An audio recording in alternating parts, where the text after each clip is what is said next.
Hi guys, it's Jenny with Art for Good.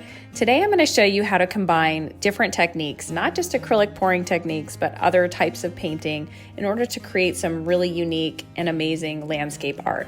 Today specifically we're going to do this Northern Lights painting, and I used a ball chain to create the lights effect, and then a very simple technique to rip up paper and use spray paint in order to create these mountains and fog. And lastly, using a fan brush to hand paint these pine tree silhouettes in the front here. So let's get started. So the trick to using a ball chain in your acrylic pour paintings is that you want the base to be very, very thin. You do not want the base to be super thick, because then it's going to eat up those really delicate details that is caused by pulling the ball chain across the paint. So here I'm just adding a very thin layer of my regular black pouring paint. My recipe can be found right here, but essentially it's Mars Black, regular consistency, and I'm just doing a very, very thin coat. And then I'm just going to smooth it out as much as possible and make sure all of the edges are covered.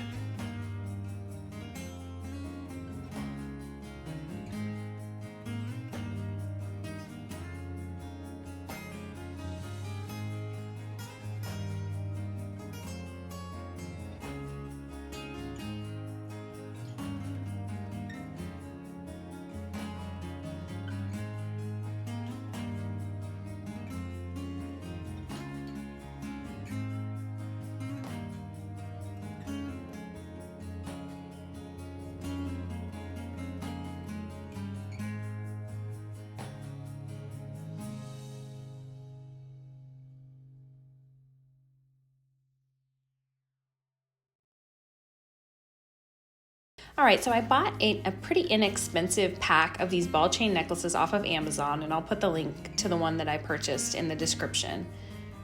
I'm just putting some titanium white pour paint and then some Aqua pour paint on here.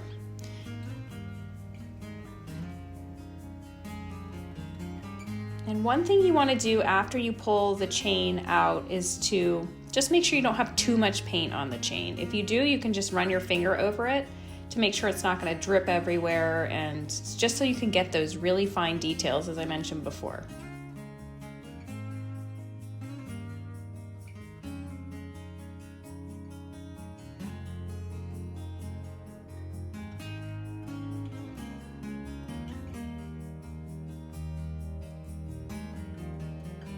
So I'm just going in and re-dipping my ball chain, and I'm just going to layer in these lights in different heights on the canvas to create sort of a 3D effect.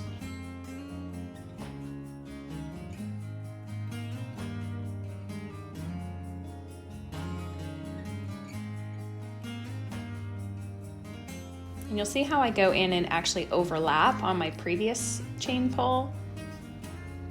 That helps. If you get any spots where you really want to fix, you can do that to sort of make it look a little more comprehensive.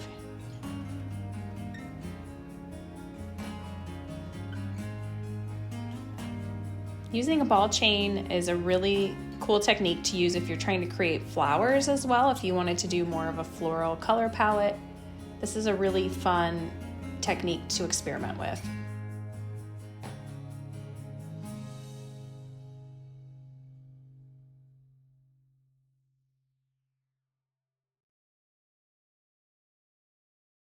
All right, so after it had dried for a few days, I am going to show you the spray paint portion now. So I'm just taking basic brown paper. I actually think this was put in a package of something that I ordered, so I'm just ripping it across, and there's no particular order, just anything that sort of makes it look like a mountain will work perfectly fine.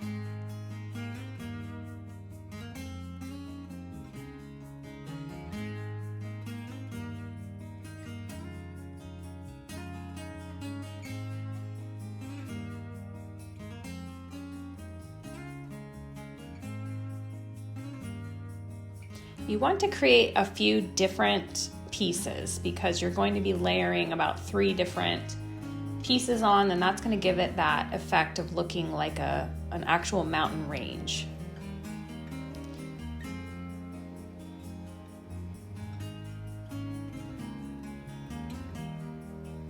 I'm just using basic white spray paint here. I will put the exact brand that I'm using in the description below.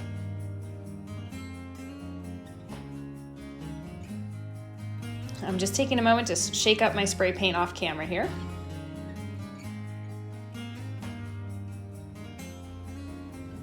All right, so just gonna very lightly spray right above where you have your paper laid down. As you can see, it creates a really neat effect, and it's really simple to do. I would suggest wearing gloves if you're going to do this. That was one tip that I have for you that I did not do in this video, and it was definitely hard to get that spray paint off of my hand there.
Right, now at the very end, I am just gonna go in with a little bit of spray paint at the bottom to help make it look a little bit more like it belongs there. Lastly, we're just gonna paint some trees on, and it's a very simple technique using a fan brush. I have a little bit of regular black paint that has not been thinned out at all. It's just straight out of the tube. I believe I'm using an Artist Loft Mars Black. And I am just going in and I'm adding just the trunk parts of the tree, as you can see here. And then I'm just gonna barely tap the fan brush on the trees to make the pine needles.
And there you have it. We have some trees in the front. It helps break up the painting a little bit. Well, this is the final piece. Hopefully you can play around with different compositions using these same ideas. If you're not already a subscriber, please hit the subscribe button below and join me for more art tutorials and more tips on how to sell your art and the business of art. That's all I have for today. We'll see you next time.